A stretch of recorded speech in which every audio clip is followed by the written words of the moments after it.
Bonjour et bienvenue sur ma chaîne YouTube. Dans cette vidéo, on va voir comment faire pour créer votre propre code barre. C'est simple. Par exemple, là, pour cet exemple, on va nous demander de donner 12 chiffres pour pouvoir créer notre code barre. Je donne un exemple. 1, 2, 3, 4, 5, 6, 7, 8, 9, 10, 11, 12. Voilà. Si vous comptez bien, j'ai 12 chiffres. Si je valide, automatiquement, voilà, il va me créer mon code barre. Et si on compare, ou bien si vous avez un lecteur code, après vous pouvez vérifier. Mais quand même aussi, je peux faire ça pour vérifier. Voilà. Il y a 78, 46, ainsi de suite, ainsi de suite. C'est ça qu'on va essayer de créer. Sans plus tarder, les gars, let's go. Voilà, on va créer notre mini projet. On va venir ici. Bon, je vais créer un dossier ici, l'appeler par exemple projet. Voilà, juste projet comme ça. Voilà, maintenant à ce niveau, bon, voulez-vous annuler? Ouais, je vais annuler, créer quelque chose qui commence par A.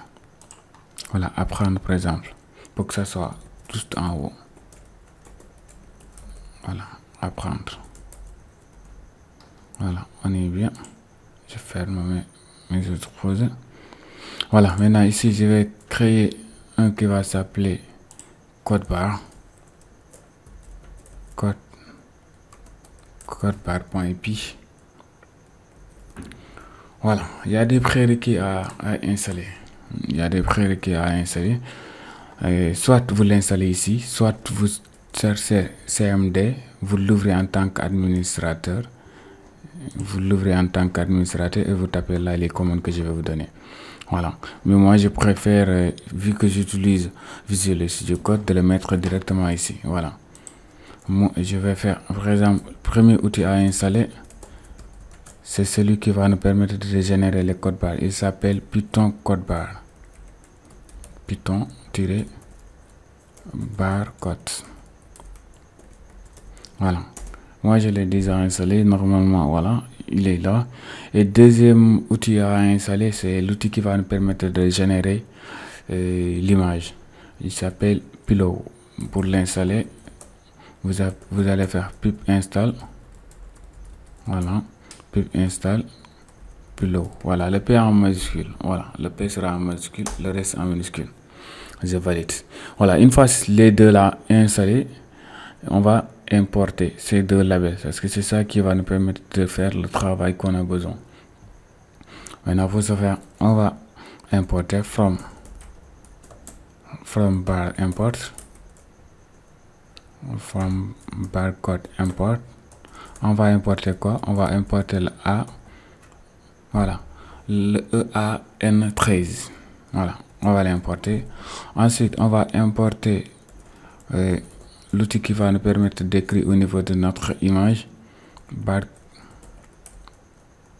barcode.write. Voilà, import image write. Voilà, et enfin on va générer l'outil qui gère l'image Pillow.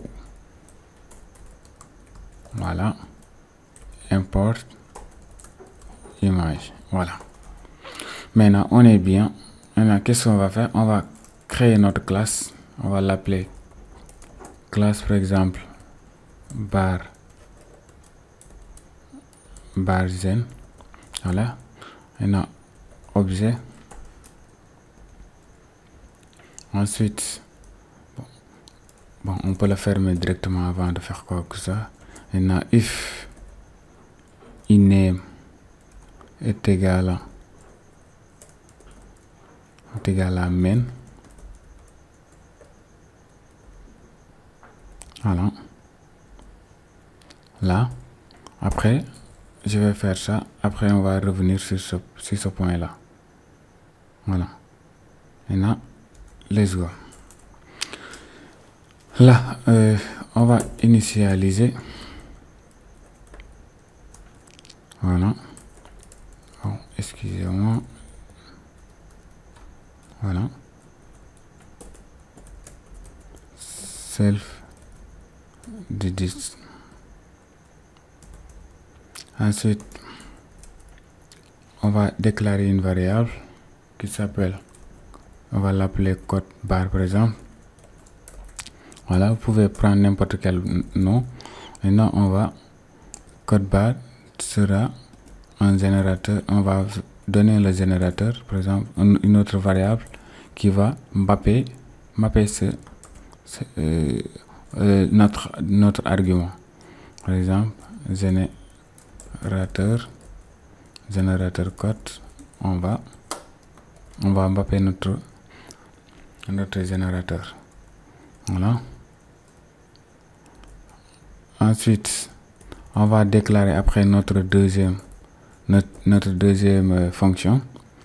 Par exemple, notre fonction, parce que ça, après, on va créer la fonction qui va permettre de gérer la génération du QR code. Voilà. Maintenant,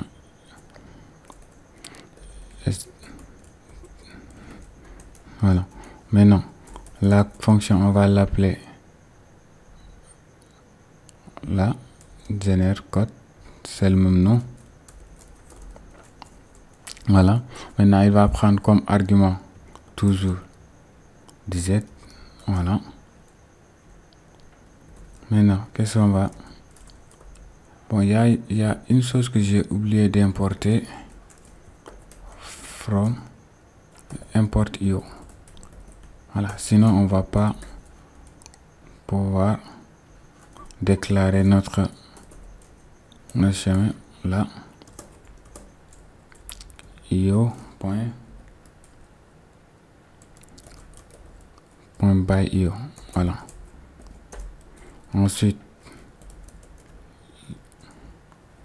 le E331, on va convertir en chaîne de caractères quoi. Le résultat qu'on aura str.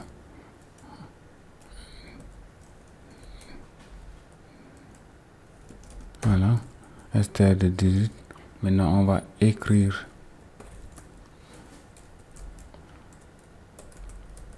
right égale image right.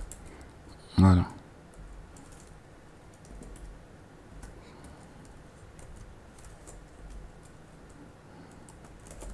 Point right. Voilà. Voilà. Maintenant là, qu'est-ce qui va se passer? Là, c'est cette étape là qui va nous... là, c'est 2 points, excusez-moi. Les 2 points virgule. Voilà. Là, c'est ces 2 points là qui va nous permettre... c'est ces 2 lignes là qui va nous permettre de générer le QR code. Voilà. Maintenant, là, il faut l'insérer, par exemple, au niveau de notre image. Maintenant, on va créer une variable image est égale à image open. Voilà. Et on va le mettre, on va écrire quoi? On va écrire le résultat qui se trouve là. Excusez-moi, il signale qu'il y a... Ah, ok. Je l'avais pas bien ordonné. Excusez-moi, tabulation. Voilà, on est bien maintenant. Ensuite, on va définir la taille. Par exemple, la taille que va prendre notre QR code. Voilà, vous pouvez prendre n'importe quelle taille, mais moi je vais prendre une taille un peu plus grande. Image point resize. Voilà, pour définir la taille. Maintenant, je vais prendre quelque chose de carré, c'est-à-dire 400. Bon, après, vous avez le choix. Après, vous pouvez modifier, prendre n'importe. Après, de toute façon, on va faire quelques manipulations, si vous voulez. Image point anti-as. Voilà. Maintenant, ensuite, on va demander à ce que l'image soit affichée automatiquement dès lors qu'il soit généré.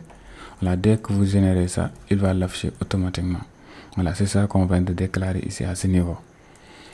Voilà. Maintenant là, on va demander à l'utilisateur maintenant.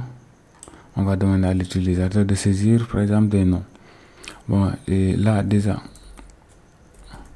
on avait défini notre classe. Voilà. Maintenant, là, on va convertir parce que d'habitude, quand vous utilisez input, par exemple, input tout simplement comme ça, il va vous demander la valeur saisie sera 1 en chaîne de caractères. Voilà. Mais nous, on ne veut pas chaîne de caractères parce que normalement, les QR codes sont des entiers. Donc, il va falloir le convertir. Voilà. Pour convertir aussi, c'est pas trop compliqué. On va voir ça tous ensemble. Par exemple, là, vous allez juste mettre devant input int. Voilà. J'espère que vous vous rappelez de la fonction int. Int permet de récupérer des entiers. Voilà. Maintenant, entrer 12 chiffres. 12 chiffres pour créer votre code barre. Voilà. Maintenant, code barre. Voilà. Maintenant, je fais ça. Excuse-moi. Je fais ça. Je fais /n. Voilà. Pour aller à la ligne. Maintenant, let's go. On va tester 1, 2, 3, 4, 5, 6, 7, 8, 9, 10, 11, 12. Je valide. Il y a un petit souci. Il dit quoi? Il dit que la fonction est... D'accord, je vais revérifier le code. Ok. Maintenant,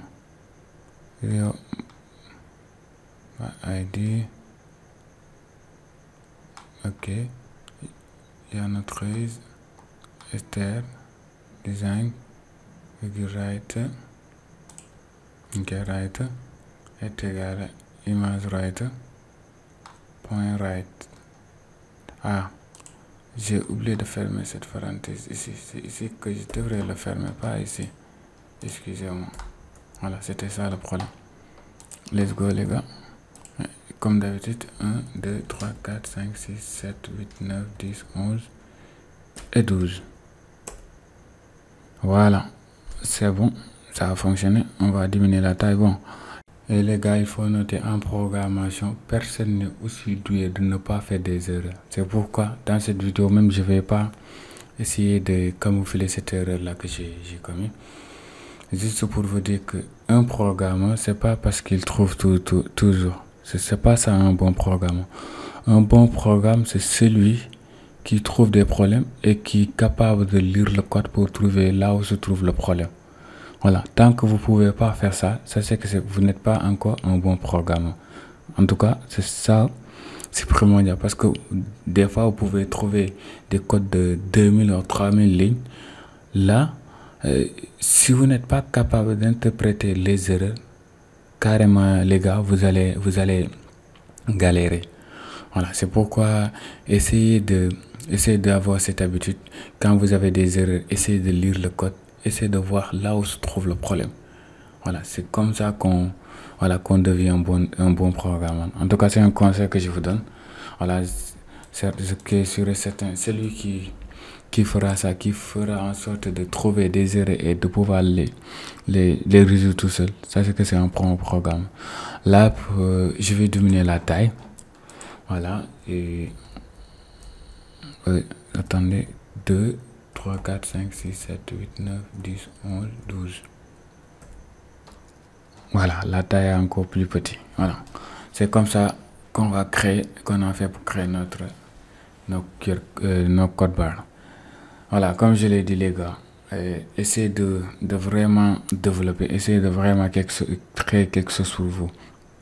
Voilà, essayez de faire des erreurs. Parce que on peut pas programmer et dire que on va pas commettre d'erreurs. C'est forcé, on va commettre des erreurs. Maintenant, on va s'apprendre de nos propres erreurs.